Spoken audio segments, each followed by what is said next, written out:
이 시간 우리 주나는 말씀은 신명기 20장 10절에서 20절 말씀, 신명기 20장 10절에서 20절 말씀, 구약성경 293면에 있는 말씀이 되겠습니다. 우리 신명기 20장 10절에서 20절 말씀 한 절씩 교독하신 후에 마지막 20절 말씀은 한 목소리 합독하도록 하겠습니다. 제가 먼저 10절 말씀 읽도록 하겠습니다. 내가 어떤 성읍으로 나아가서 치료할 때에는 그 성읍에 먼저 화평을 선언하라. 그 성읍이 만일 화평하기로 회답하고 너를 향하여 성문을 열거든 그 모든 주민들에게 내게 조공을 바치고 너를 섬기게 할 것이요. 만일 너와 화평하기를 거부하고 너를 대적하여 싸우려 하거든 너는 그 성읍을 애워쌀 것이며 내 하나님 여호와께서 그 성읍을 내 손에 넘기시거든 너는 칼날로 그 안에 남자를 다 쳐 죽이고 너는 오직 여자들과 유아들과 가축들과 성읍 가운데 있는 모든 것을 너를 위하여 탈취물로 삼을 것이며 너는 내 하나님 여호와께서 내게 주신 적군에게서 빼앗은 것을 먹을지니라. 내가 내게서 멀리 떠난 성읍들 곧 이 민족들에게 속하지 아니한 성읍들에게는 이같이 행하려니와 오직 내 하나님 여호와께서 내게 기업으로 주시는 이 민족들의 성읍에서는 호흡 있는 자를 하나도 살리지 말지니 곧 헷 족속과 아모리 족속과 가나안 족속과 브리스 족속과 히 족속과 여부스 족속을 내가 진멸하되 내 하나님 여호와께서 내게 명령하신 대로 하라. 이는 그들이 그 신들에게 행하는 모든 가증한 일을 너희에게 가르쳐 본받게 하여 너희가 너희 하나님 여호와께 범죄하게 할까 함이니라. 너희가 어떤 성읍을 오랫동안 에워싸고 그 성읍을 쳐서 점령하려 할 때에도 도끼를 둘러 그곳에 남을 찍어내지 말라. 이는 너희가 먹을 것이 될 것임이니 찍지 말라. 들의 수목이 사람이냐? 너희가 어찌 그것을 에워싸겠느냐? 함께요. 다만 과목이 아닌 수목은 찍어내어 너희와 싸우는 그 성읍을 치는 기구를 만들어 그 성읍을 함락시킬 때까지 쓸지니라. 아멘. 할렐루야. 오늘도 변함없이 살아있는 주님의 말씀의 은혜를 사모함으로 말미암아 이렇게 하루의 시작을 말씀과 기도는 우리를 기쁘게 여기시사. 자, 절단 한 번 더 크게 고백하시겠습니다. 나를 준비시키십니다. 예, 그렇습니다. 우리를 준비시키시는 하나님, 우리에게 미리 말씀하셔서 미리 어제 말씀에 이어서 악영향은 제거하게 하시고 미리 축복을 누릴 수 있게끔 준비시키는 하나님을 믿는 믿음으로 이렇게 새벽기도에 함께 하시는 모든 성도님들을 주님 환영하고 축복합니다. 예, 이 새벽에 우리 계속해서 신명기를 통해서 은혜 받는 귀한 시간을 갖고 있습니다. 자, 그 중에 지금 신명기 16장 18절부터 20장까지 이제 오늘 20장까지 마지막이 될 텐데요. 우리가 지금 이스라엘 백성들이 가나안 땅에서 반드시 지켜야 되는 그 절대성과 강제성을 지니고 있는 바로 정치와 사법 관련 규례들이 언급되고 있다는 거죠. 자, 영적 전쟁도 어디에 속해 있다는 겁니까? 이게 정치와 사법에 속해 있다는 거예요. 그러니까 그 전쟁 역시도 정해진 법대로 치러야 된다는 것이죠. 자, 특별히 지금 신명기 20장에서는 이스라엘 백성들이 이 요단강을 건너서 하나님께서 주시기로 약속하신 가나안 땅에 들어간 이후에 가나안 족속은 물론이요, 가나안 이외에 일반 족속과 전쟁할 때 지켜야 돼. 즉 우리가 무작정 다 싸우는 것도 아닙니다. 우리가 무작정 동일하게 대처하는 것도 아니라는 거예요. 하나님께서는 적용할 수 있는 그 부분에 대해서 하나님께서는 배려하면서 말씀하시고 가장 합당하고 선하게 말씀하십니다. 네, 맞습니다. 그 규정들을 지금 담고 있다는 거죠. 그 가운데 오늘 본문이 신명기 20장 10절부터 20절까지의 말씀은 전투 수행의 지침을 담은 규례라는 것입니다. 그리고 먼저 신명기 20장 10절부터 15절까지의 말씀은 지금 가나안 족속이 아닙니다. 다른 족속들과의 전투를 수행할 때의 지침을 이렇게 세밀하게 세심하게 말씀해 주고 있다는 거죠. 자, 먼저 10절부터 15절까지의 말씀을 같이 보도록 하시겠습니다. 내가 어떤 성읍으로 나아가서 치료할 때에는 그 성읍에 먼저 화평을 선언하라. 그 성읍이 만일 화평하기로 회답하고 너를 향하여 성문을 열거든 그 모든 주민들에게 내게 조공을 바치고 너를 섬기게 할 것이요, 만일 너와 화평하기를 거부하고 너를 대적하여 싸우려 하거든 너는 그 성읍을 에워쌀 것이며 내 하나님 여호와께서 내 성읍을 내 손에 넘기시거든 너는 칼날로 그 안에 남자를 다 쳐 죽이고 너는 오직 여자들과 유아들과 가축들과 성읍 가운데 있는 모든 것을 너를 위하여 탈취물로 삼을 것이며 너는 내 하나님 여호와께서 내게 주신 적군에게서 빼앗은 것을 먹을지니라. 내가 내게서 멀리 떠난 성읍들 곧 이 민족들에게 속하지 아니한 성읍들에게는 이같이 행하려니와. 아멘. 자, 10절부터 15절까지는 어떤 전투라고요? 가나안 족속이 아닙니다. 다른 족속들과의 전투예요. 지금 간단하게 요약하면, 자, 어제는 분명히 하나님께서 무엇을 하라고 하셨습니까? 지금 악영향을 제거해야 된다고 말씀드렸어요. 하나님께서는 거기에 대해서 두 마음을 품은 자들에게 기회를 주라는 겁니까? 기회조차 없다는 겁니까? 기회조차 없다는 겁니다. 즉, 지금 이 말씀을 들을 때가 기회라는 거예요. 지금 말씀을 들을 때를 만약에 놓쳐버리면 지금 그들은 징진 면제자가 된다는 겁니다. 그러면서 전쟁을 수행하러 나아가는데, 간단하게 요약하면 전투 전에 무엇을 제의하라는 거예요? 화평을 제의하라는 겁니다. 전투 전에 고백하실게요. 한 번 더 기회를 주라. 예, 지금 이거는 이스라엘 백성들에게 기회를 주는 것이 아닙니다. 지금 가나안 족속들 아닌 다른 이방 족속들에게 기회를 주라는 겁니다. 화평을 제의해서 받아들이면 그들의 조공을 받고 이스라엘을 섬기도록 해야 하며, 만약에 이 화평을 거절할 경우에는 전투 시에는 남자는 다 죽이라는 거예요. 여자와 유아, 가축 등 탈취물은 노예와 전리품으로 취해야 된다는 거죠. 자, 이렇게 이스라엘 백성들이 가나안 족속이 아닌 다른 민족들에게는 화친을 먼저 제의하는 데는 이유가 있습니다. 자, 한번 더 고백하실까요? 하나님의 명령에는 이유가 있습니다. 예, 그렇습니다. 하나님의 명령에는 이유가 있다는 거예요. 우리가 흔히 범하는 오류가 있습니다. 무엇이냐면, 하나님께서 여러분들에게 약속을 주세요. 하나님께서 여러분들에게 약속을 주십니다. 네, 약속을 주시죠. 그런데 이것이 거시적인 약속과 미시적인 약속이 있습니다. 그런데 대다수는 이 거시적인 약속을 가지고 세부적인 사명이나 명령에 대해서 지키려고 할까요? 지키려고 하지 않을까요? 지키려고 하지 않는다는 거예요. 왜요? 큰 것만 얘기하면서 사실 세부적으로 안 하려고 한다는 거죠. 근데 하나님께서는 우리에게 말씀하실 때는 큰 것도 있지만 세부적으로 지켜야 될 것들을 그때그때마다 명령해 주신다는 겁니다. 자, 그럼 여기서 이제 또 하나의 문제가 생깁니다. 자, 세부적으로 명령해 주시는데, 자, 예를 들어서 지난주에 하신 명령과 이번 주에 하신 명령이 같을 수도 있고 다를 수도 있겠죠. 왜요? 시간이 흘렀잖아요. 그럼 여기서 뭐는 변하지 않습니까?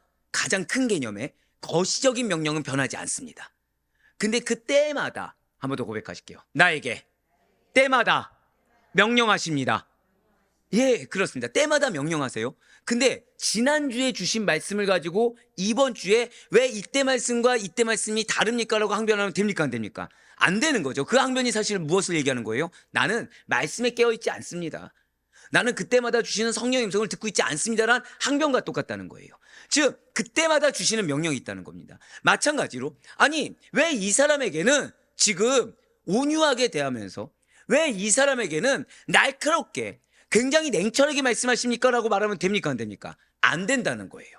역시 타겟 역시도 대상 역시도 다를 수가 있다는 거죠. 우리 한번 더 고백하실까요? 적용하는 대상에 따라 달라질 수 있습니다.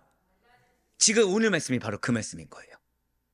지금 이스라엘 백성들에게 지금 하나님께서는 가나안 족속은 어떻게 해야 되죠? 가나안 족속은 어떻게 해야 됩니까? 1번 화친을 제의해야 됩니다. 2번 아닙니다. 무조건 진멸해야 됩니다. 정답은 2번입니다. 무조건 진멸해야 돼요. 그런데 여기서 이스라엘 백성들이 아니 왜 똑같은 사람인데 가나안 족속에게는 무조건 진멸하라고 하고 저 이방 민족에게는 화친을 제의하라고 합니까? 라고 항변하면 됩니까? 안 됩니까? 안 되는 거죠. 사실 그 마음에는 뭐가 있다는 거예요? 불순종이 있고 그 마음에 뭐가 있다는 겁니까? 인간적인 어떠한 감정에 의해서 이끌린 것이 있다라는 거예요. 자, 그러한 이스라엘 백성들은 어떻게 된다? 전쟁에 참여조차 못한다는 겁니다. 그런 이스라엘 백성들은 어제 말씀드렸던 것처럼 징진 면제자가 된다는 거예요. 자, 맞습니다. 지금 하나님께서는 이렇게 이스라엘 백성들에게 가나안 족속이 아닌 다른 민족들에게 화친을 먼저 제의하라 라고 명령하신 데는 이유가 있다는 거예요. 그것이 무엇입니까? 하나님께서 보시기에는, 자, 한번 고백하실게요. 하나님께서 보시기에는 이 명제가 중요합니다. 하나님의 말씀에 순종하는 데 있어서는 이 명제가 반드시 중요해요.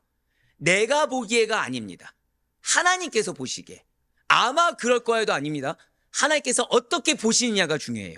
하나님께서 보시기에 가나안 족속에게는 이미 심판만 기다리고 있다는 거죠. 즉 지금 가나안 족속은 기회를 받은 겁니까? 기회조차 이제 없는 겁니까? 기회조차 없다는 거예요. 지금 가나안 족속에게는 이미 심판만이 기다리기 때문에 화친을 제의할 필요조차 없다는 겁니다. 자, 그렇다면 한번 더 여기서 문제를 드릴게요.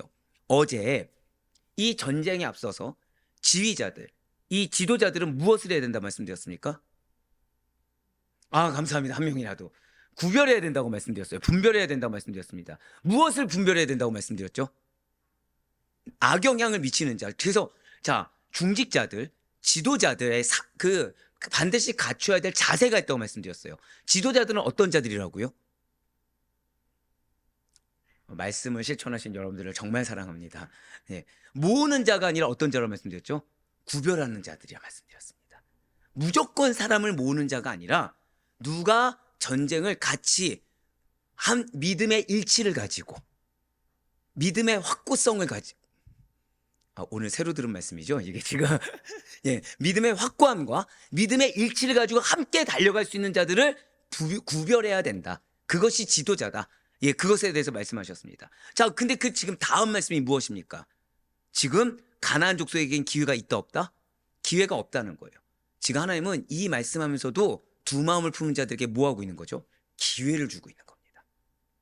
두 마음 품은 자들에게 가나안 족속은 이미 기회조차가 없어. 그러니까 너희들 이 말씀 들을 때라도 뭐 하라는 거예요? 징진 면제자의 자리에 있지 말고 빨리 마음을 돌이키라는 겁니다. 그렇습니다. 거룩하신 하나님의 형상대로 지음받은 인간으로서 마땅히 지녀야 될 이 거룩을 상실한 그 회복할 수 없는 죄악에 물든 가나안 족속들에게는 더 이상 기회가 없습니다. 이스라엘과의 화평이란 것은 있을 수가 없다는 거죠. 오직 하나님의 진멸의 심판만이 남아있다는 거예요. 한 번 더 고백하실게요. 준비시키실 때 준비되어야 합니다. 바로 그거예요. 준비시키실 때 준비되어야 됩니다. 즉 지금 이스라엘 백성들은 이 말씀을 듣는 가운데서도 무엇을 준비해야 됩니까? 두 마음을 빨리 버리고 전쟁을 치를 준비를 해야 됩니다. 나에게 하나님이 너는 심판만 남아있어, 너는 거룩하지 않아, 너는 순종할 준비가 안 돼 있어 라는 평가 내리기 전에 빨리 전쟁을 치를 준비를 해야 된다는 거예요. 예, 맞습니다. 지금 가나안 족속들은 기회가 없어요. 하지만 아직 회개의 기회가 주어진 나라들에 대해서 하나님께서는 이스라엘 통해 하나님의 화평의 언약 고백하실게요. 화평의 언약. 맞습니다. 하나님의 회개를 요청하실 때는 그 이면에 어떤 약속이 있다고요? 화평의 언약이 있다는 거예요. 나에게 부담되고 불편하고 찔리는 메시지가 주실 때는 왜라고요? 하나님과 화평의 언약을 확장해 가기를 원하신다는 거죠. 지금 그거를 바라고 계신 것입니다. 그리고 이것은 이방에 선포되는 하나님의 구원의 복음과도 동일하다는 것입니다. 그렇습니다. 이러한 이방인들에 대한 이스라엘의 화친, 즉 샬롬의 선포는 궁극적으로 모든 사람들에 대한 메시아의 복음 선포의 예표로 볼 수 있다는 거예요. 그리고 이로부터 시간이 흐른 후에 이 땅에는 실제로 예수 그리스도께서 샬롬의 왕으로, 평강의 왕으로 임해 주셨습니다. 온 세상에 화평을 주시는 분이시며 평화 그 자체이신 예수 그리스도가 선포될 때 그분을 영접하는 자에게는 영생의 결과가 주어집니다. 하지만 그 기회조차 놓치고 거부하는 자들에게는 심판이 반드시 임하게 된다는 것입니다. 특별히 오늘 본문인 신명기 20장 12절에서 14절까지의 말씀을 보시면 화친을 거절한 자들, 그 화평의 초청의 메시지를 거절한 자들이 당하게 될 운명이 마치 예수 그리스도의 복음을 거절한 자들에게 임할 판단으로 다가오게 된다는 거예요. 하나님이 그렇게 판단하신다는 거죠. 그렇습니다. 지금 이스라엘 백성들이 전쟁을 치르기 전에 자신들에게도 기회를 받았던 것처럼 동일하게 가나안 족속들, 이미 기회조차 없는 족속이 아닌 다른 이방 족속들에게는 선포하는 평화의 메시지가 있습니다. 먼저 그들을 무조건 대적하는 것이 아니라 기회를 주고 있다는 거예요. 그 메시지를 듣고서도 거절하는 대적이 있을 경우에는 그 성읍을 쳐서 그곳에 속한 성인 남자들은 다 쳐 죽이고 오직 여와 유아 가축들만을 살려두어 이스라엘 백성들의 차지가 되게 하라는 것입니다. 이것은 평화의 제의를 받아들여서 항복한 사람들을 향한 방법, 그 처결 방법과 비교해 볼 때 가히 엄청난 차이라고 아니할 수가 없어요. 하지만 이것은 하나님의 평화 제의를 받았음에도 불구하고, 즉 말씀을 먼저 받았음에도 불구하고 돌이키지 않고 거절한 사람들이 당해야 될 필연적인 결과인 것입니다. 이 이방 족속들이 나는 이렇게 될 줄 몰랐습니다. 아니 나도 자존심이 있는데 어떻게 그냥 그 말 한마디 듣고 바로 항복하라는 것입니까? 이렇게 될 줄 몰랐습니다라고 항변해봤자 소용이 없다는 거예요. 그 말이 담긴 중요함과 말이 담긴, 자 지금 이 본문은 어디에 속해 있습니까? 절대 정치와 사법 관련 규례에 속해 있죠. 즉 그 메시지에 담긴 절대성과 강제성의 무게감을 느끼고 반드시 받아들였어야 된다는 거예요. 인간적인 어떠함 때문에 내가 안 받아들였고 항변해봤자 그때는 소용이 없다는 거죠. 맞습니다. 하나님께서 화목하게 하는 복음을 주셨음에도 불구하고, 순종할 수 있는 말씀을 주셨음에도 불구하고 그것을 받아들이지 않고 회개하지 않으며 거절하는 자들, 그거에 대해서 여전히 자기 고집을 부리고 자기 위치를 고수하며 끝까지 내가 옳다라고, 또는 나는 지금 여기서 움직일 수 없노라고 내 고집을 부리는 자들은 다 파멸에 이를 수밖에 없다는 사실입니다. 그렇습니다. 반드시 기억하셔야 돼요.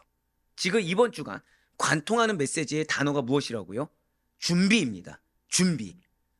준비라는 것은 무엇이냐면 결국 기회입니다. 기회가 있을 때 받아야 돼요. 준비시키실 때 준비되어져야 됩니다. 오죽했으면 경계표가 지금 확장될 수 있을 때 무엇하라? 확장하라는 겁니다. 도피성을 만들 수 있을 때 만들라는 겁니다. 나중 되면 반드시 어떻게 된다고요? 슬피움의 일을 간다는 거예요. 나중 되면 반드시 어떻게 된다고요? 그 자녀와 후손들이 불만을 갖게 된다라는 거죠. 불만을 갖는 그 일이 처해지기 전에 빨리 뭐 하라는 겁니까? 준비하라는 거예요. 빨리 그 기회를 잡으라는 겁니다. 오늘 역시 마찬가지죠. 들을 수 있을 때 들어야 된다는 거예요. 말씀을 들을 수 있을 때 들어야 되고, 하나님이 나를 준비시킬 때 준비되어져야 됩니다. 기회가 있을 때 돌이켜야 된다는 거예요. 항상 기회가 있는 것도 아닙니다. 회개의 메시지를 들을 수 있는 것 자체가 그것이 준비이고 그것이 기회를 잡는 것이며 그것이 은혜라는 사실을 절대 잊지 마시기 바라겠습니다. 이어서 오늘 본문인 신명기 20장 16절부터 18절까지는 이제 가나안 이방 족속들 말고 가나안 족속들과의 전투 수행 지침입니다. 16절부터 18절까지의 말씀입니다. 오직 내 하나님 여호와께서 내게 기업으로 주시는 이 민족들의 성읍에서는 호흡 있는 자를 하나도 살리지 말지니 곧 헷 족속과 아모리 족속과 가나안 족속과 브리스 족속과 히위 족속과 여부스 족속을 내가 진멸하되 내 하나님 여호와께서 내게 명령하신 대로 하라. 이는 그들이 그 신들에게 행하는 모든 가증한 일을 너희에게 가르쳐 본받게 하여 너희가 너희 하나님 여호와께 범죄하게 할까 함이니라. 아멘. 지금 이 준비라는 한 가지 이 단어를 가지고 관통할 때 여기에 계속해서 지속적으로 나오는 것이, 자 누구를 위해 준비시킵니까? 고백하실게요. 나를 위해 준비시키는 겁니다. 더불어서 어떻게 하는 겁니까? 말씀하신 대로, 명령하신 대로입니다. 준비는 어떻게 해야 된다고요? 하나님께서 말씀하신 대로, 하나님께서 명령하신 대로입니다. 즉 지금 준비의 수혜자는 내가 되는 것이고 준비를 하는 방법은 말씀하신 대로라는 거죠. 명령하신 대로라는 겁니다. 그렇습니다. 그렇기 때문에 지금 미리 앞서도 말씀드렸지만, 아니 왜 가나안 본토 족속들은 진멸해야 되고 그 외 나머지 족속들에겐 기회를 줘야 됩니까? 라고 항변해서는 안 됩니다. 그 항변이 결국 누구에게 손해가 되는 거예요? 나에게 손해가 되는 거죠. 지금 이 전투 수행을 명령하신 것은 누구를 위해 전투 수행을 명령하신 겁니까? 자, 절대 고백하실게요. 전투는 나를 위해 치르는 것입니다. 그렇죠? 지금 전리품은 누구의 것이 된다고 하나님이 약속해 주셨어요? 나의 것이 된다고 약속해 주셨습니다. 그렇기 때문에 항변하는 것 자체가 지금, 그래서 거기에 대해서 모르는 척하는 것 자체가 누구에게 손해가 됩니까? 나에게 손해가 되는 거예요. 거기에 더해서 나 왜 이렇게 해야 됩니까? 하는 것 자체가 나는 준비되어 있지 않다고 하면서 나는 징징면제자로 결국 나의 경계표를 내가 축소하는 안타까움을 내가 자초하게 된다는 거죠. 그렇기 때문에 말씀하신 대로 그 말씀이 내가 이해가 안 된다고 하더라도, 그 말씀이 내가 받아들이기 힘들다고 하더라도 무조건 받아들여야 됩니다. 누구를 위해서? 나를 위해서요. 가나안 본토의 족속들은 그래서 나를 위해서라도 단 한 명도 살리지 말고 진멸시켜야 됩니다. 헷, 아모리, 가나안, 브리스, 히위, 여부스 족속 등은 여호와의 기존 명령대로 완전히 멸절시켜야 된다는 거예요. 왜입니까? 이미 전제는 말씀드렸죠. 나를 위해서라고 했어요. 근데 왜 나를 위한 것이 됩니까? 한번 고백하실게요. 나에게 악영향을 끼치게 됩니다. 바로 그거예요. 여러분들 이걸 기억하셔야 됩니다. 영적 전쟁에서 승리할 수 있는 비결은 분별하셔야 돼요. 무엇을 분별하냐? 나에게 악영향을 미치는 것이 무엇인가? 근데 이 악영향이 무엇이라고요? 하나님의 말씀대로 하지 않게 하는 거. 명령 그대로 행하지 않게 하는 거. 나를 위한 거라는 거를 모르게 하는 거. 이게 악영향입니다. 그래서 어제는 어떤 말씀까지 들었죠? 사기를 떨어뜨리는 것조차도, 믿음의 일치를 방해하는 것조차도, 믿음의 확고함을 방해하는 것조차도 악영향입니다.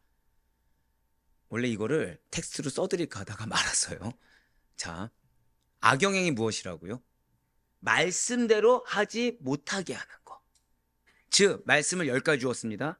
근데 한두 가지를 제외하는 거, 이거 악영향입니까? 좋은 영향입니까? 이것도 악영향입니다. 나를 위한 거라는 거를 깨닫지 못하게 하는 거, 이거 악영향입니다.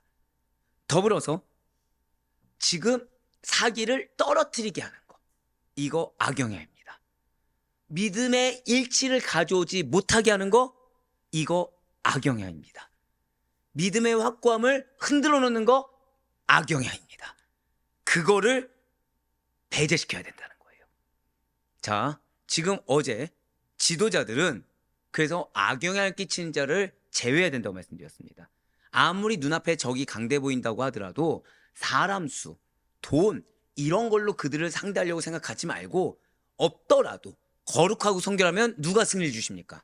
하나님께서 승리 주시기 때문에 끝까지 악영향은 배제하는 것이 승리의 비결이라고 말씀 주셨어요. 더불어서 지금 인간적으로 내가 대적해야 될 대상에 대해서 판단해서 안 되는 이유가 누구에게 악영향을 끼치기 때문에? 나에게 악영향을 끼치기 때문이라는 거예요. 아무리 인간적으로, 자, 이 중에 나는 희위족속과 친하다 할 수 있을까요, 없을까요? 희위족속은 착하다, 다른 가나안 6족속과는 다르다 주장할 수 있겠죠, 인간적으로는요. 하지만 주장한 순간 누구에게 피해가 가는 겁니까? 나에게 피해가 가는 거예요. 인간적으로 아무리 희위족속과 친하다고 하더라도 하나님의 명령이 아니라고 하면 아니라는 거죠. 하나님의 명령이 멸절해라, 끊어라 하면은 끊는 것이 나에게 유익이 된다는 것입니다. 왜요? 나에게 무엇이 예비되기 때문에. 고백하실게요. 나에게 전리품이 예비되어 있습니다. 예, 그렇습니다. 그러니까 나는 선택을 해야 되는 거예요. 나는 기업이라는 전리품을 누릴 것인지, 분깃이라는 전리품을 누릴 것인지, 아니요 나는 그런 거 다 필요 없고 나는 나중에 내가 슬프면 이를 갈아도 좋을 정도로, 나는 내 자손 후손들에게 원망을 들어도 좋을 정도로 이 사람과의 관계가 제일 중요한지를 따져봐야 된다는 거죠. 근데 우리가 여기서 설마 그러겠어 한순간 뭐가 되는 겁니까? 나는 징진면제자로서 증명하는 것이고, 나는 멸절의 대상으로 나는 스스로를 증명하게 된다는 거예요. 사랑하는 성도님들, 반드시 기억해야 되십니다. 준비한다는 것은 분별하는 것입니다. 준비한다는 것은 구별되어야 되는 것입니다. 그래야 뭐가 나에게 유익이 돼서 하나님께서 말씀하셨는지를 깨닫고 받아들일 수가 있게 돼요. 예, 맞습니다. 다른 것이 아니에요. 가나안 족속들이 진멸되어야 되는 가장 큰 이유는 당신의 살아가는 백성들에게 악영향을 끼치기 때문입니다. 하나님이 우리에게 명령하시는 가장 큰 이유는 우리에게 악영향을 끼치는 것이 있기 때문에 그를 끊으라고 하시는 것입니다. 그리하여 악영향을 끼치니까 결국 어떻게 되죠? 가증한 우상 숭배 행위를 본받게 하고 그로 인해 하나님께 범죄하게 만들게 되기 때문에 그들을 반드시 끊어야 된다는 거예요. 자, 악영향을 미치게 되면 반드시 무엇을 한다고요? 우상을 숭배하게 됩니다. 더불어서 나도 모르는 사이에 누구에게 죄를 짓게 됩니까? 하나님께 반드시 죄를 짓게 된다는 거예요. 자, 악영향은, 우리에게 끼치는 악영향은 반드시 어떻게 되게 된다고요? 하나님께 범죄하게 됩니다. 반드시 우상 숭배를 하게 된다는 거예요.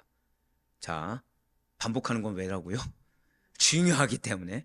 자, 악영향이 뭔지 5개를 말씀드렸습니다. 더불어서 악영향을 내가 만약에 영향을 받았을 때, 악한 영향을 받았을 때 우리가 반드시 결과로 나오게 될 2가지를 말씀드렸어요. 이 2가지가 무엇이라고요? 반드시 우상을 숭배하게 된다. 즉 하나님 자리를 다른 걸로 대체하게 된다. 두 번째는 뭐라고요? 하나님께 범죄하게 된다는 것입니다. 진실로 이스라엘은 애굽에 거할 때의 죄악된 습관은 물론이요, 가나안에 들어가서도 그곳 사람들의 죄악된 품습을 단 하나라도, 단 1%라도 따라 행해서는 안 되었습니다. 특히나 본문에 언급되는 가나안 족속들은 그 죄악의 가증함이 이미 하나님 보시기에 이루 말할 수 없을 정도로 증명되었다는 것이죠.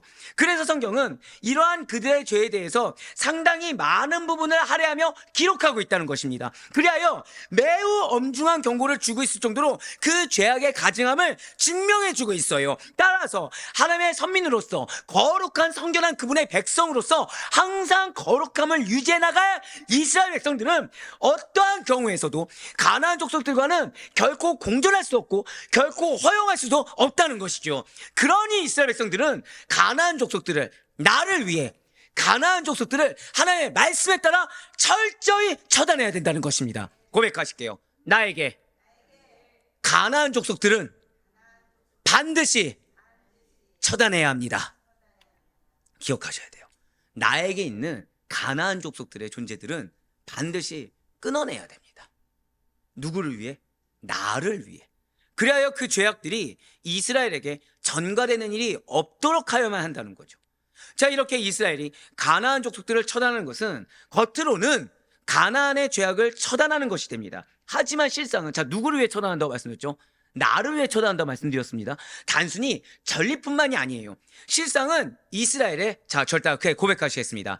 자기 성결화 작업. 예, 이거 써두세요. 자, 가나안 족속들을 처단하는 것, 즉 나에게 악영향을 미치는 그 요소들을 처단하는 것이 결국 하나님께서 나에게 무엇을 하신다고요? 자기 성결화 작업을 하시는 겁니다. 이러한 자기 성결화 작업이란 것은 오늘날 하나님의 택하신 족속이요, 왕같은 제사장이며 거룩한 나라인 우리 성도님들 역시도 동일하게 수행해 나가셔야 되고, 동일하게 하나님께서 우리에게 명령하고 계시다는 거예요. 하나님은 정말로 여러분들에게 기업을 주길 원하십니다. 약속을 이루길 원하십니다. 그래서 하나님께서는 여러분들에게 전쟁을 명령하십니다. 영적 전쟁을 명령하시고, 그 영적 전쟁은 누구를 위해 치르는 거라고요? 나를 위해 치르는 겁니다. 근데 그 나를 위해 치르는 그 영적 전쟁의 과정이 무엇이냐? 자기 성결화 작업이라는 거예요. 그런데 여러분들 이걸 기억하셔야 돼요. 자기 성결화 작업이라는 것은 일견 봤을 때는 점진적인 것처럼 보입니다.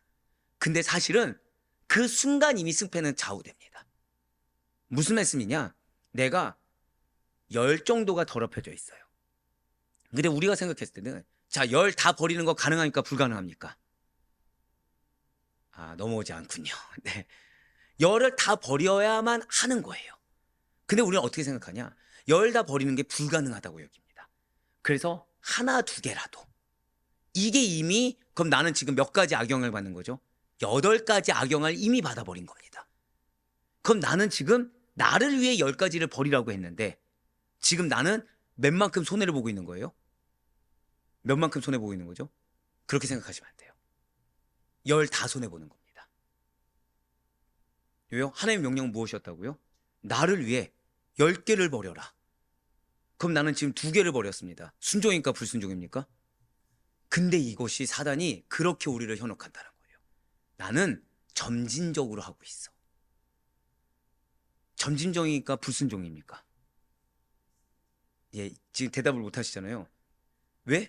나는 그게 불순종이 여기지 않거든요. 자, 오늘도 말씀드렸죠. 하나님께서 보시기에, 그래서 그걸 얘기한 거예요. 하나님께서 보시기에, 자, 너를 위해 10개의 악영향을 주는 걸 끊어야 돼 라고 말씀해 주셨어요. 누구를 위해? 나를 위해. 근데 나는 10개는 다 지금 불가능합니다. 나는 점진적으로 단계별로 제거해 나가겠습니다. 2개를 끊는다고 했어요. 근데 앞서 말씀드렸죠. 거시적 미시적 사명을 말씀 주셨습니다. 자, 세부적으로. 근데 그 말씀 주어진 때는 지난주였어요. 근데 나는 지난주에 지금 나에게 그 말씀을 10개를 제거하라 왜 주신 겁니까? 그 순간 10개를 버려야 되는 거죠. 근데 나는 지난주에 2개 버리고 이번 주에 2개 버린다고 생각한 겁니다. 단계별로 해야 된다고 나는 스스로 치부한 거예요. 이미 그 순간 나는 불순종의 길입니까? 순종의 길입니까? 이미 불순종의 길이라는 거예요. 여러분들, 하나님의 명령은 어떻게 순종할 수 있습니까? 내가 가능합니까? 불가능합니까? 나는 불가능해요. 하나님의 능력으로 가능한 겁니다. 순종이라는 것은 내 계산으로 하는 게 아니에요. 나를 위한 하나님의 말씀을 믿는 믿음의 확고함으로 하는 겁니다. 더불어서 내 가족에 주신 약속, 그래서 점점 믿음의 일치를 꿰가는 거예요. 그러기 위해서 나는 보다 더 이스라엘 백성들처럼 철저해져야 되는 겁니다. 하나님의 말씀이 나에게 진멸하라 하면 진멸하는 걸 보여줘야 되고, 내가 아무리 싫다고 해도 먼저 기회를 주라고 하면 기회를 줄 수 있어야 되는 겁니다. 그렇습니다. 한 번 더 고백하실게요. 지금도 나에게 자기 성결화 작업을 하고 계십니다. 그렇습니다. 진실로 우리는 모두는 나의 주변에 나의 거룩함을 침해할 수 있는, 나에게 악영향을 끼칠 수 있는 모든 죄악된 요소들을 미리 철저하게 척결해 나갈 수 있어야 됩니다. 그럼으로써 성도로서 마땅히 가져야 될 거룩함, 결국 그 거룩함을 통해 역사하기 원하시는 하나님의 뜻하심을 지켜나가야 된다는 사실을 절대 잊지 마시길 바라요. 이에 대해서 그래서 성경은 이렇게 증거하고 있습니다. 시편 97편 10절과 요한일서 3장 3절 말씀을 보도록 하실게요. 여호와를 사랑하는 너희여, 악을 미워하라. 그가 그의 성도의 영혼을 보존하사 악인의 손에서 건지시느니라. 주를 향하여 이 소망을 가진 자마다 그의 깨끗하심과 같이 자기를 깨끗하게 하느니라. 아멘. 자, 이 악을 미워하라 해서 이거는 점진적일까요? 아니면은 바로 그 순간적이 즉각적일까요? 즉각적이에요. 그냥 즉각적으로 전부 미워해야 된다는 겁니다. 영혼을 보존하기 위해서, 건지시기 위해서 일부는 악인의 속에 남겨두고 일부를 건지시는 하나님이 아니신 거죠. 그래서 3절 말씀, 요한이 3절 말씀 보시길 바래요. 소망을 가진 자마다 누구의 깨끗하신가 같이 그리스도의 깨끗하신가 같이. 기준이 그래서 하나님 보시기엔 겁니다. 기준이 그래서 그리스도의 거룩함과 같이인 것입니다. 그래서 우리의 정결함, 우리의 순종은 누구와 같이 해야 되는 겁니까? 예수 그리스도와 동일하게 해야 되는 겁니다. 그렇게 나아가야 된다는 거예요. 그렇습니다. 만약 우리가 여전히 인간적이고 여전히 세상적이어서 나도 모르는 사이에 세상과 짝하기를 좋아하여 죄악의 요소들을 나의 주변에 어떠한 핑계를 대면서 그대로 사실상 방치해두고 있다고 한다면, 그로 인하여 나도 모르는 사이에 나의 어떠한 거룩함이 상실되고 있다고 한다면, 들을 수 있을 때 듣지 않아서 미리 준비되어 있지 않고 세상의 악영향을 나도 모르는 사이에, 인간의 악영향을 나도 모르는 사이에 그대로 받아 이미 물들어 있는 영역이 존재하게 된다고 한다면, 나 또한 하나님의 준엄한 심판의 대상에 포함되게 된다. 나 또한 징진 면제자로 전락하게 된다. 나 또한 슬피며 이르가는 자의 길을 들어설 수밖에 없다는 사실을 잊지 마시길 바래요. 항상 드릴 말씀입니다. 여러분들을 위해 준비시키시는 거예요. 여러분들을 위해 말씀하시는 겁니다. 그러니 사랑하는 성도 여러분들, 내 감정과 내 인간적인 어떤 마음이 나를 책임질 수 없다는 사실을 잊지 마시길 바래요. 그 순간은 자존심이나 감정이나 생각이 지배해서 어쩔 수 없는 것처럼 느껴질 수 있겠지만, 그거는 그 순간이 나에게 순간을 끝나지 않고 나로 말미암아 내가 받을 분깃을 내가 차버리게 되는 결과가 되는 것입니다. 우리는 본래 씻을 수 없는 허물과 죄악들로 인해 죽을 수밖에 없었던 자들이었다는 사실을 잊지 마시길 바래요. 어떻게 약속의 자녀가 되었는지를 잊어서는 안 됩니다. 어떻게 기업이라는 약속을 받게 되었는지를 잊어서는 안 돼요. 어제 오세훈 목사님 말씀처럼 내 공로로 한 것이 없어요. 내 생각으로 한 것이 하나도 없습니다. 은혜로 말미암아 됐으면 그 은혜로 말미암아 살아가셔야 돼요. 이것이 은혜의 길에서 무책임하게 수수방관하는 자로 살아가라가 아니라, 그 은혜가 어떻게 주어졌습니까? 하나님의 절대성으로 주어졌어요. 나의 삶도 하나님의 절대성이 전부가 돼야 됩니다. 우리가 현재 하나님의 자녀로 살아가고 있는 거, 예수 그리스도께서 나를 위해 대신 죽어주시사 나를 그 피로 사셔서 거룩하게 하셨기 때문이라는 은혜 역시도 잊지 마셔야 됩니다. 그래서 내가 그 보혈의 빚진 자라는 사실을 잊어버리고, 내가 나의 거룩함을 버리고 나도 모르는 사이에 인간의 영향을 받고 세상의 영향을 받아 세상의 발걸음을 취하고 있다고 한다면, 그것은 그리스도의 죽음을 헛되게 하는 행위일 뿐만 아니라 나의 영혼에도 나의 삶에도 치명적인 해를 끼친 일이 될 거라는 사실을 반드시 기억하셔서 더욱더 감사함으로, 지금 기회가 있음에 감사함으로 굳건히 결단하여 하나님의 기쁨이 되는 우리 모두가 되길 간절히 소망합니다. 이제 마지막으로 오늘 본문 신명기 20장 19절과 20절 말씀을 보도록 하실게요. 이 말씀은 전투할 때 과도한 파괴를 금지하는 명령입니다. 19절에서 20절 말씀입니다. 너희가 어떤 성읍을 오랫동안 에워싸고 그 성읍을 쳐서 점령하려 할 때에도 도끼를 둘러 그곳의 나무를 찍어내지 말라. 이는 너희가 먹을 것이 될 것임이니 찍지 말라. 들의 수목이 사람이냐? 너희가 어찌 그것을 에워싸겠느냐? 다만 과목이 아닌 수목은 찍어내어 너희와 싸우는 그 성읍을 치는 기구를 만들어 그 성읍을 함락시킬 때까지 쓸지니라. 아멘. 자, 한번 여쭤보고 시작할게요. 자, 이렇게 하는 거 쉬울까요? 번거로울까요? 그냥 지금 자, 전쟁해야 됩니다. 전쟁해야 됩니다. 근데 뭐를 신경 써야 돼요? 나무를 고르라는 거예요. 전쟁을 해야 돼요. 전쟁하면 뭐에만 집중해야 되죠? 죽이는 거. 예, 과격하긴 하지만 정답이네요. 죽이는 것만 신경 써야 되죠. 나무 신경 쓸 겨를이 있습니까? 없습니까? 없죠. 도피성 생각하시면 돼요. 한 번 더 고백하실까요? 나중을 위해 지금 준비시키십니다. 여러분들에게 명령하신 거에는 내가 생각했을 때 번거로운 작업 같고, 내가 생각했을 때 이거를 왜 해야 되는지 이해할 수 없지만 결국 이것이 나중에 누구를 위한 말씀이 됩니까? 나를 위한 말씀이 됩니다. 한 번 더 고백하실게요. 미리 준비시키시는 것입니다. 잊지 마시길 바래요. 지금 전투 시에 과실나무죠. 과목은 작벌, 즉 찍어서 베지 말라는 거예요. 이것은 아무리 전투 수행 중이라고 하더라도 과도한 파괴를 금함으로써 이 전쟁으로 인한 피해를 가능한 한 줄여야 된다는 하나님의 명령이라는 거죠. 하지만 과목이 아닌 수목은 작벌하여 무기로 만들어 사용해도 무방하다는 것입니다. 자, 이것은 사람의 입장으로 봤을 때는 굉장히 번거로운 작업입니다. 지금 내가 죽냐 사냐 이 문제 앞에 있는데 무엇을 가려가면서 지금 뭐 나무로 무기를 만들든지 나무로 지금 작업을 하는 거예요? 과목이냐 수목이냐를 나눠가면서 하라는 겁니다. 19절과 20절 말씀은 이스라엘이 이웃나라를 원정할 때 싸움이 장기화될 경우가 있을까요? 없을까요? 장기화될 경우가 있겠죠. 또는 눈앞에 급박한 때문에 주변을 돌보지 못할 상황이 있을까요? 없을까요? 있을 수 있다는 겁니다. 그런데 그럴 때 한 번 더 고백하시겠습니다. 쉬운 길을 택해서는 안 됩니다. 잊지 마시길 바래요. 우리가 사명을 감당할 때도 내 입장에서 내가 할 수 있는 거, 내가 하고 싶은 거 해서는 안 되는 이유가 바로 여기 있습니다. 손쉽게 가서는 안 돼요. 말씀대로 가야 됩니다. 해야 되는 걸 해야 돼요. 주님께서 하라고 하신 걸 해야 됩니다. 자, 보다 손쉽게 성을 정복할 목적으로, 보다 손쉽게 전쟁을 빨리 마무리할 목적으로 그 성읍의 주변의 나무들을 함부로 벌목하는 것을 금하는 말씀입니다. 고대 세계에 있어서의 전쟁은 아시다시피 오늘날과 같이 대량 살상 무기라는 것이 발달하지 못했습니다. 그래서 대개의 경우에는 병사가 얼마나 많고 적은지, 또는 기마병, 그러니까 말 타고서 이 어떤 기동력이 있고 파괴력이 있는 기마병이 있느냐 없느냐, 혹은 지형지물을 이용해서 용병하는 지휘관의 전술에 따라서 승패의 명함이 갈려졌습니다. 자, 성도 여러분들, 지금 이스라엘 백성들은 성을 방어하는 입장입니까? 성을 공격하는 입장입니까? 공격하는 입장이죠. 그러면은 함정이라는 것은 공격하는 입장에서 팝니까? 방어하는 입장에서 팝니까? 방어하는 입장에서 파죠. 자, 그러면은 공격하는 입장에서 가장 방해가 되는 것은 뭐가 될까요? 자연 지형지물이 됩니다. 자, 그래서 광야에서 아무런 엄폐물이 없는 상태에서 성을 공격하는 것이 쉬울까요? 엄폐물을 놔두고서 공격하는 것이 쉬울까요?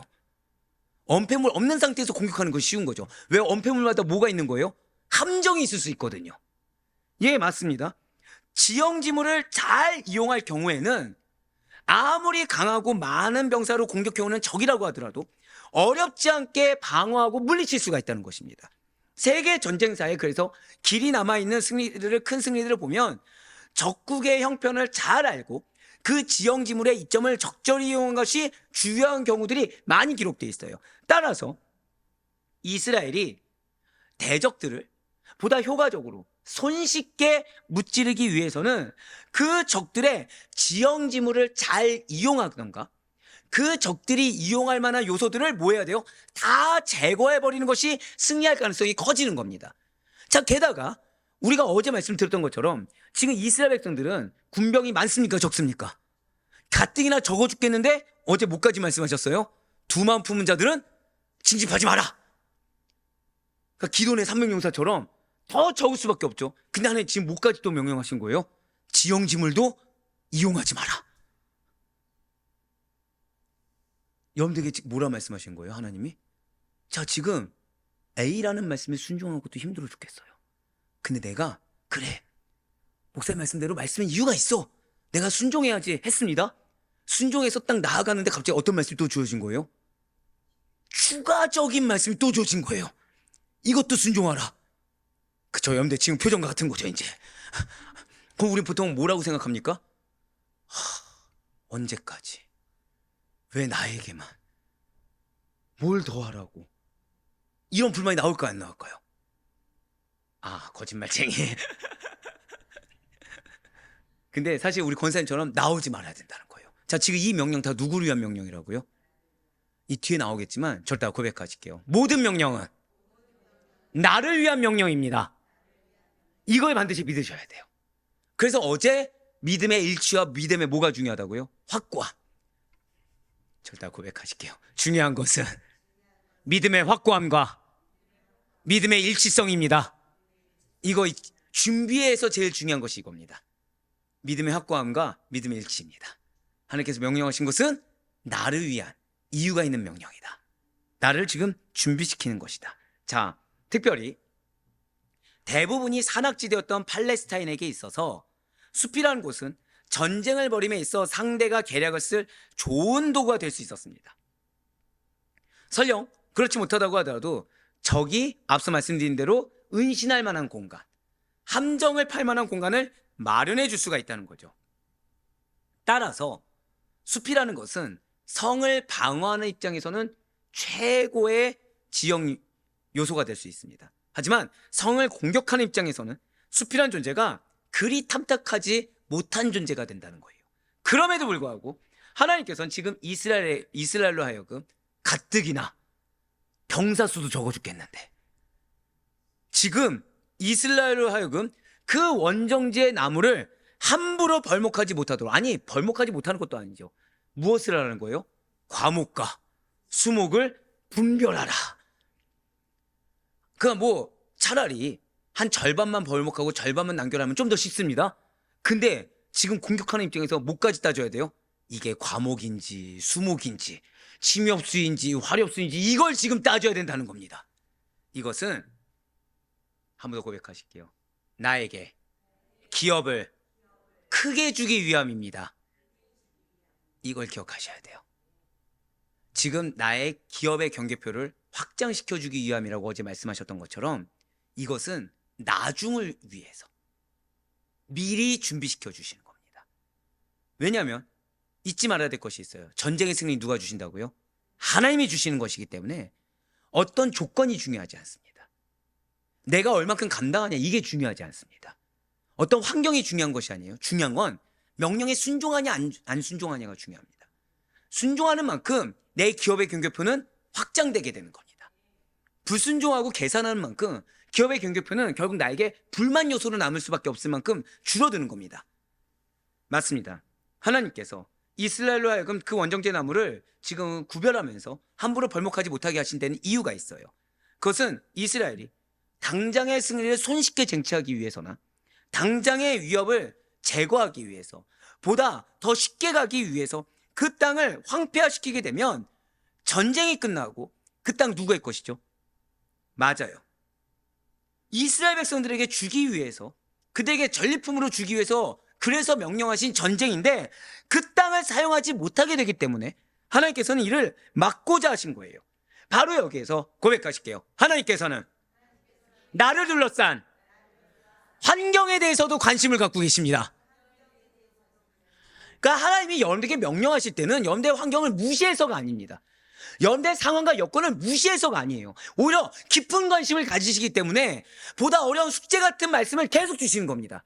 오히려 관심을 안 가지시면 어려운 숙제를 주지 않습니다. 그냥 막무가내로 나가게 하시겠죠. 오히려 여러분들을 그냥 여러분들의 수고만큼 감가상각을 해서 주실 생각만 있으시다고 하시다면 그냥 여러분들에게 쉽게 말씀하시고 쉽게 이루실 것입니다. 너강만큼이면 그러니까 내 이 몸을 주면 되잖아 이러셨을 거예요. 근데 오히려 여러분들의 환경, 여러분들의 여건, 여러분들 둘러싼 상황에 대해서 깊은 관심을 갖고 계시기 때문에 그래서 뭔가 복잡해 보이고 뭔가 가중해 보이며 뭔가 어려운 말씀을 주고 계시다는 거예요. 누구처럼요? 지금 이스라엘 백성들에게처럼. 그것을 하나님께서 단지 지금 자연과 환경만을 생각해서 이렇게 명하셨다? 그것은 결코 아니에요. 왜입니까? 이스라엘이 그 땅을 차지하게 됩니다. 그러면 그 나무들도 누구의 차지가 되죠? 그들의 차지가 된다는 거예요. 지금 하나님께서는 이스라엘이 잘 들으셔야 돼요. 현실의 승리에만 급급해서, 이스라엘이 현재 문제 해결에만 급급해서 장래를 내다보지 못하는 어리석음에 빠지지 않도록 미리 준비시키시고 미리 경계하여 주신 것입니다. 그래서 미리 말씀하고 계신 거예요. 아무도 고백하실게요. 현재에만 매여서는 안 됩니다. 잊지 마시길 바래요. 내가 현재에 매여 있잖아요. 미래 절대 볼 수 없습니다. 나는 미래를 준비해서 하는 거라고 하겠지만 그것은 하나님 보시기에 오히려 건방진 행동에 불과하게 돼요. 오히려 그거는 나 스스로 경계표를 줄이면서, 그러면서 내 마음속에는 경계표 줄일 의지가 있습니까 없습니까? 전혀 없다는 거죠. 그러니까 나중에 뭐만 쌓여요? 내가 줄인 만큼? 기억하셔야 돼요. 내가 불순종해서 경계표 줄인 이 간극만큼 이게 불만의 요소가 됩니다. 다. 그러니까 내 삶 가운데 불만이 왜 생겨요? 내가 불순종한 만큼 생기는 겁니다. 근데 어제 무슨 말씀 주셨죠? 이 불만이 결국 누구에까지 간다고요? 자녀들, 후손들의 불만. 그 대상이 누가 됩니까? 결국 우리가 되게 된다. 지금 주님께서는 현실에만 매이지 말라는 거예요. 미래를 내다보는, 하나님께서 약속을 주셨을 때 그 기업을 내다보는 현명함을 가져야 되고, 설령 그 현명함이 없다고 하더라도 최소한 뭐 하라는 겁니까? 한 번 더 고백하실게요. 나를 위하여. 나를 위해 주신 말씀이라는 걸 반드시 잊지 말고 말씀의 절대성을 가지라는 거예요. 말씀의 강제성을 띄어서 그 순종이라도 하라는 겁니다. 그럼 누가 이루십니까? 하나님께서 이루심을 보여주시겠다는 거예요. 그렇습니다. 진실로 성도는 장래를 내다보는 안목으로 현실을 사는 거예요. 현실의 문제에 매여서 살면은 그것은 결국 그만큼 뭐가 된다고요? 나의 불만 요소가 됩니다. 궁극적인 소망, 하늘의 소망으로 인내하면서 말씀을 이루는 삶으로 살아야 되는 것이지, 말씀에 불순종하는 삶으로 증명이 되어서는 안 되는 것입니다. 그래서 사도 바울이 이에 대해서 이렇게 선포하는 것이 아닙니까? 로마서 8장 24절과 25절 말씀입니다. 우리가 소망으로 구원을 얻었음에 보이는 소망이 소망이 아니니 보는 것을 누가 바라리요? 만약 우리가 보지 못하는 것을 바라면 참음으로 기다릴지니라. 아멘. 지금 뭐라고 말씀하고 있어요? 지금 내 환경의 현실의 문제 해결 보입니까 안 보입니까? 안 보이면 뭐 하라는 거예요? 참음으로 기다리라는 거예요. 이 기다리라는 게 가만히 망부수처럼 있는 게 아닙니다. 한 번 더 고백하실게요. 인내는 순종입니다. 인내는 미래에 대한 준비입니다. 오늘 이거 기억하셔야 돼요. 즉 인내는 가만히 내가 그 자리에 있는 게 아니에요. 인내는 순종하는 게 인내입니다. 왜요? 불순종할 수밖에 없는데 순종하는 게 결국 인내가 되는 거죠. 그리고 그 인내는 뭐가 된다고요? 미래에 대한 준비가 되는 겁니다. 그렇습니다. 우리의 인내는 미래의 소망을 이루기 위함이에요. 이미 주신 약속을 이루기 위함인 것입니다. 그렇기 때문에 우리의 영적 싸움은 당장의 현실에서 얻을 이익이나 당장의 현실의 문제 해결을 위한 것이나 상대방에 대한 미움과 증오로 인해서 맹목적인 파괴라는 것에 목표를 둬서는 결코 안 됩니다. 나는 그 파괴할 생각이 아니라 내 상황에서 어쩔 수 없지 않았냐고 해서 결국에는 과목을 벌목하지 말라고 했는데 과목을 벌목하는 행동을 해서는 안 된다는 거예요. 오히려 타락하고 병든 것을 새롭게 하고 고치기 위해서 하는 전쟁이라는 사실을 잊지 마시길 바라요. 자기 성결화 작업이라는 사실을 잊어서 안 된다는 거죠. 복음으로 새롭게 하기 위한 사실을 잊지 마시길 바랍니다. 이를 통해 궁극적으로 나의 그 영적 전쟁을 통해 나의 믿음의 순종을 통해 하나님께 영광이 되게 하는 것이 우리의 인생의 목적이라는 사실을 놓치지 마시길 바라겠습니다. 사랑하는 우리 아들표교회 성도 여러분들, 오늘날 이 시대의 사람들은 무신론주의적인 합리주의와 인본주의적 세속주의에 젖어서 하나님의 평화의 메시지를 거부하고 자신들의 죄악된 모습을 고집하며 살아가고 있습니다. 그러면서 정작 나를 위한 말씀인데 그 말씀의 불순종함으로 하나님의 말씀의 거절함으로 그 간극만큼 무엇을 생성하고 있다고요? 불만을 생성하고 있습니다. 그러니 이 시대 사람들이 감사보다는 불만족을 가지고 계속해서 남의 것을 더 취하고자 욕심을 부리며 살아가는 세대가 이 세대라는 거예요. 안타깝지만 그러한 그들의 결국이 어떠할지는 불을 보듯 뻔한 것입니다. 그러나 우리는 그렇다고 해서 그들로 말미암아 영향을 받는 자로 살아서는 안 된다는 거예요. 그렇다고 해서 그들을 포기해서도 안 된다는 거죠. 한 번 더 고백하실게요. 내가 반드시 본이 되어야 합니다. 그렇습니다. 내가 옆에서 봤을 때 왜 그렇게 귀찮게 살아? 왜 그렇게 어렵게 살아라고 하지만 궁극적으로 나에게 승리해 주시는 하나님을 드러낼 수 있어야 됩니다. 궁극적으로 그 순종이 헛되지 않음을 증명해 볼 수 있어야 돼요. 점진적 단계의 순종이란 말 뒤에 숨어서 결국에는 나의 수목을 또 제거해서 불만을 드러내고 불만족을 드러내고 나에게 감사가 없는 모습을 드러내는 것이 아니라, 그래서 그들에게 기회가 아닌 오히려 기회를 제거하는 자로서가 아니라 오히려 하나님 말씀이 나를 준비시키시고 말씀을 주시는 이유가 있다는 사실에 아멘으로 순종하는 모습을 통해, 그래서 궁극적으로 그런 아멘을 순종한 여러분들의 삶에 역사하신 하나님을 통해 그들에게 기회를 주셔야 된다는 거예요. 절대 고백하실게요. 나의 순종을 통해 기회를 주어야 합니다. 그렇습니다. 인내하는 나로 인해, 사명을 잊지 않고 순종하는 나로 인해, 미리 준비되어지는 나로 인해 누군가는 또 다른 기회를 부여받고 있다는 사실을 놓치지 마시기 바랍니다. 이러한 사명을 주님께서 우리에게 부여하셨다는 거예요. 그래, 바라옵고 남기는 언제나 나보다도 주님을 더 신뢰하시길 바랍니다. 나의 삶 가운데, 맞아요, 전쟁 치르기도 힘들어 죽겠는데 나에게 인원을 제거하라고 말씀하실 수도 있습니다. 인원을 제거했는데 지금 오늘 뭐까지 나왔어요? 분별까지 해라.